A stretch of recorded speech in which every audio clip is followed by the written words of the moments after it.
A lot of you by now have heard that Kyle Rittenhouse has not exactly treated his family well in his new book, and his family is very upset about it. Both Faith and Mackenzie have written open letters to Kyle and published them on Twitter. Both of them want Kyle to hear what they have to say. So I decided to take their messages and read them. Now I'm going to use a mechanical voice for this, and the reason why is it really needs to come from a female voice, and I don't do that very well. But keep in mind that the mechanical voice does kind of quench the emotion a little bit. The first one I'm going to read is Mackenzie's. That is Kyle's younger sister. And in the letter, she mentions Papa. That's the grandfather, not the father. So, without further ado, hello out there. Mackenzie is trying to get through. With cold, blunt analysis, cradled in the warmth of reasoning, it's time for Johnny Walker Dread to straighten you out on a thing or two. Emanating all the way from exciting Las Vegas, Oklahoma, it's the Johnny Walker Dread Show. Kyle, I wish you knew the hurt you've caused. On that moment on August 25, 2020, I stopped breathing for 2 years. I felt empty, alone, scared, and restless. You were my best friend, someone I could call to tell my achievements to, stuff that upset me, or funny situations. But now I can't, because you aren't here anymore. You are alive, but you're a ghost in my eyes.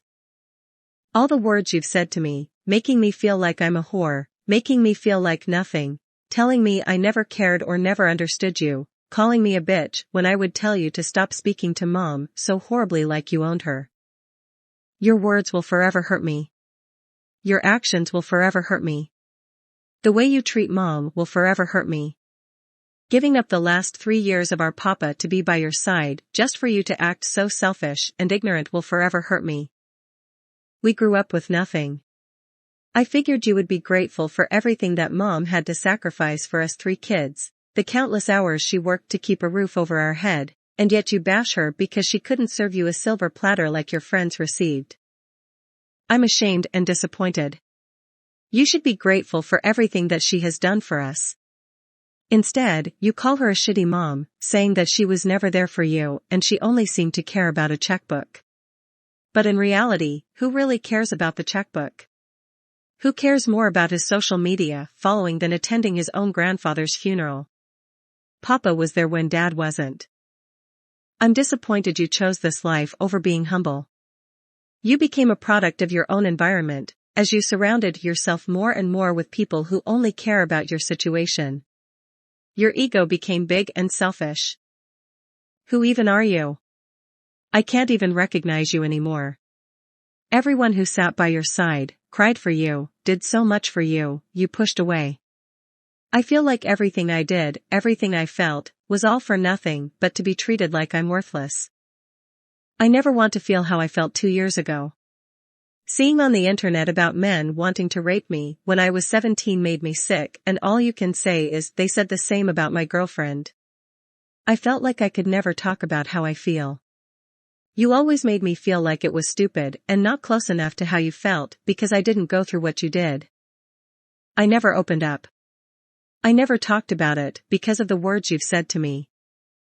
But I feel full now. I'm starting to live a normal life and I can breathe. The darkness I've felt has gone away. Losing you was hard, but I can't change it. I can't change the person you've become. I can only focus on what I have in front of me. Our mom is the best mom I could ask for. Our dad has changed, and I wish you could know the man who he is today. Kyle, stop being so selfish and realize the hurt you have caused me, Mom, Faith, and Dad. Stop being heartless. Stop blaming us for your own actions. At some point, Mackenzie might want me to pull the video down. I have no problem with that. Kyle might not react well to this, but I don't care. My concern is really with Wendy, Faith, Mackenzie, and Dominic over what happened. They are victims of the Kenosha shootings every bit as much as anybody else. And in many ways, even more.